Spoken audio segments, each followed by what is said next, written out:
bienvenue dans cette partie de la formation.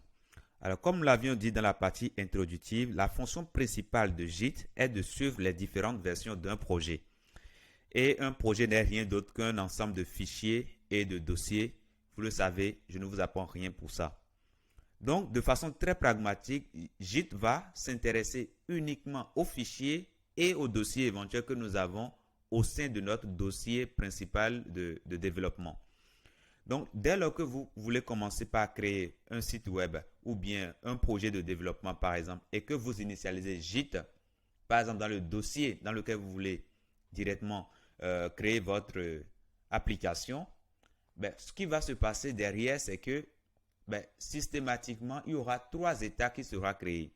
Vous aurez 3 états qui vont être créés automatiquement. Et le premier, ce sera l'état qui va prendre en compte le répertoire de travail, c'est-à-dire le dossier 3W que nous avons créé tout à l'heure, le dossier dans lequel nous avons initialisé Git. Et après cela, nous aurons un deuxième état qui sera l'index. Alors l'index, ce sera tout simplement la zone d'attente des fichiers que nous voulons, disons, sauvegarder. Donc, quand vous êtes dans la zone, dans votre répertoire de travail ici, quand vous travaillez, Git n'a aucune idée de ce que vous faites comme travail. Git n'a aucune idée des fichiers que vous avez créés pour votre projet. Et si vous voulez, entre-temps, permettre à Git de savoir ce que vous faites, et là, il faudra l'envoyer directement dans la zone index. Et dans index, une fois encore, c'est comme une zone d'attente et les fichiers vont attendre là.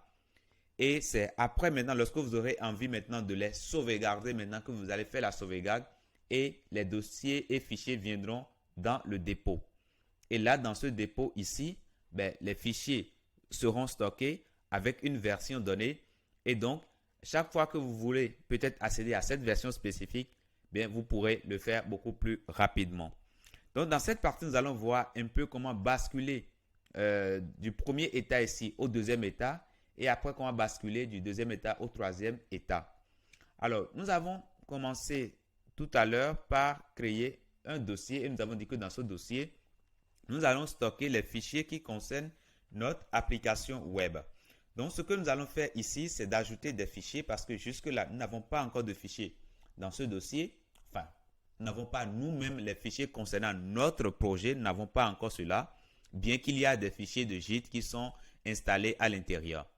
Alors, ce que nous allons faire ici, très simple, ce sera tout simplement de revenir dans notre éditeur, dans notre terminal, pardon.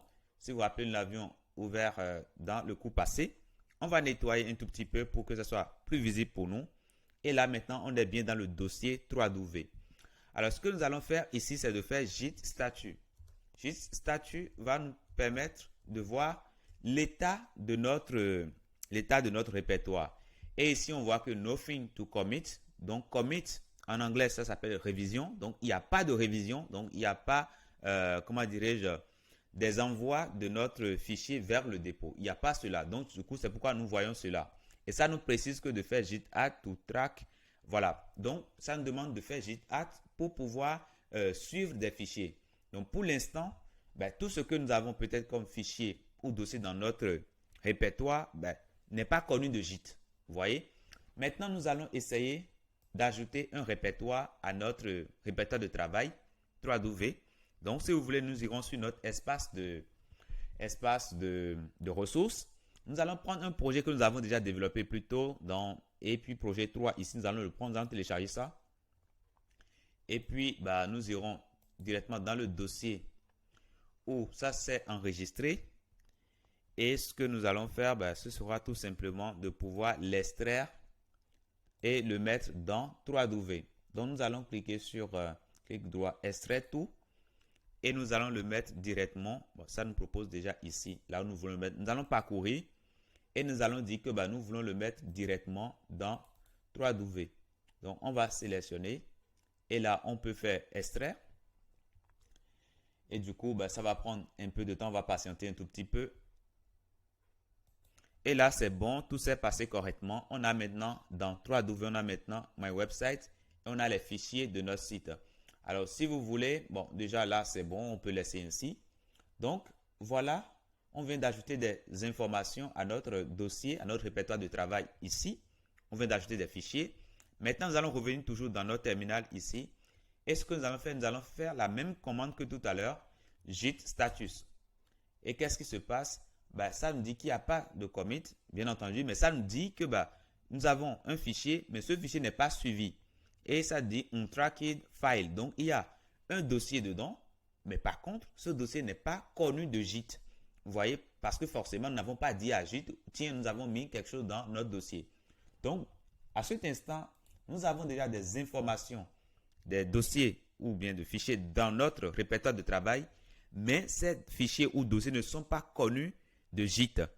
Donc, pour permettre à Git de connaître de ces dossiers et de pouvoir les tracer, nous allons tout simplement ajouter ces fichiers dans notre index ici. On va le mettre dans la salle d'attente et comme ça, Git aura une idée de notre fichier et va pouvoir tracer leur évolution.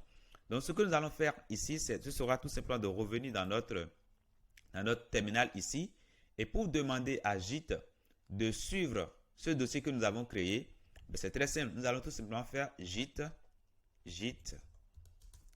add, comme ça nous le précise ici.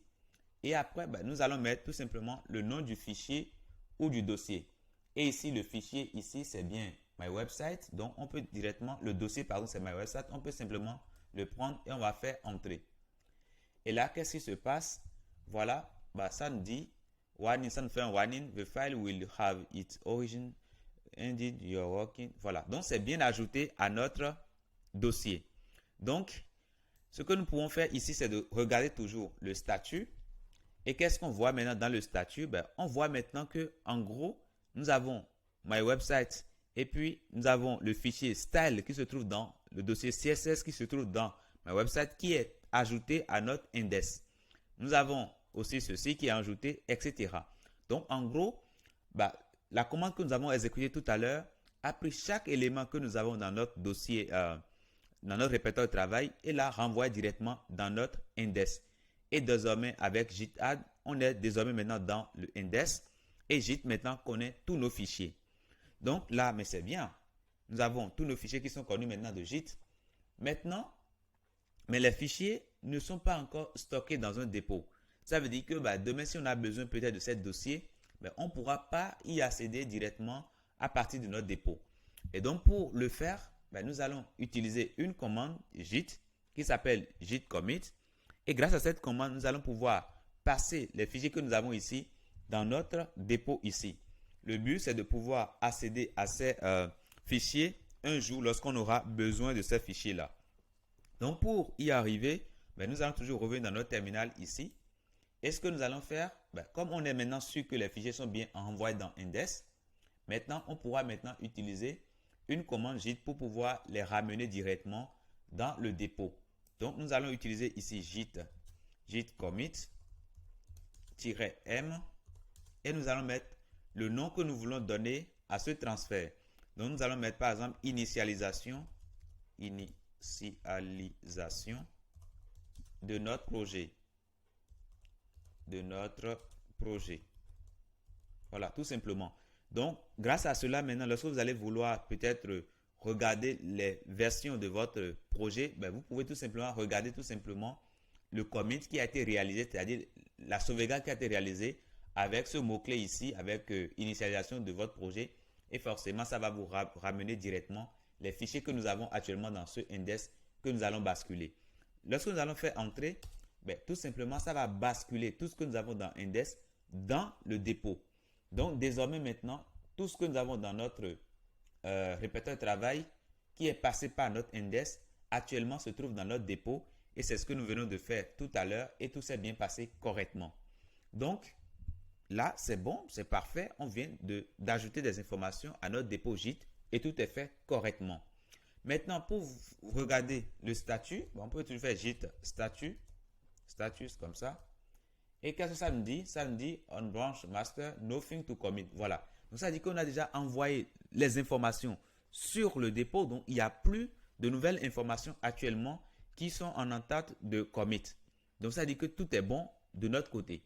Imaginez peut-être qu'on ajoute peut-être encore un nouveau dossier, un nouveau fichier, par exemple, à notre dossier 3W. Je suppose qu'on ajoute, par exemple, un nouveau fichier, par exemple. On ajoute un nouveau fichier qui s'appelle index.html. index.html et on fait entrer. Et là, on enregistre. On vient dans notre dépôt, on vient dans notre terminal ici et on essaie de regarder le statut. Forcément, ça va nous dire maintenant que nous avons un fichier index qui n'est pas suivi par Git. Vous voyez? Donc, il faut encore à nouveau faire git add et maintenant mettre le nom du fichier que nous voulons ajouter au dépôt. Et ici, c'est bien index.html. On l'ajoute à l'index. Maintenant, une fois que c'est dans l'index, maintenant, on est passé du répertoire à l'index. Maintenant, on va passer maintenant de l'index au dépôt pour avoir maintenant une sauvegarde de notre projet. Donc, une fois encore, nous allons revenir dans notre application, dans notre terminal ici. Et si vous voulez, nous allons tout simplement faire git statut. Et ça nous dit maintenant que nous avons ceci, mais il n'y a pas encore de commit là-dessus. Vous voyez, nous avons ceci, il y a eu des changements, ça indique qu'il y a des changements, to be committed. Et maintenant, il faut qu'on l'ajoute désormais à notre commit. Donc, pour l'ajouter au commit, comme tout à l'heure, c'est très simple. Donc, on pourra tout simplement faire git commit. Et puis, on pourra mettre ici une description. Donc, ajout de index. Et le commit s'est bien passé. Il y a un seul fichier qui s'est ajouté à notre dépôt. Et là, tout se passe correctement. On regarde le statut maintenant. Tout doit se passer correctement. Il n'y a plus de commit. Donc, voilà un peu comment on passe notre projet depuis le répertoire de travail vers index et après de index vers le dépôt. Et désormais maintenant, nous avons tous nos fichiers qui sont bien sur notre dépôt.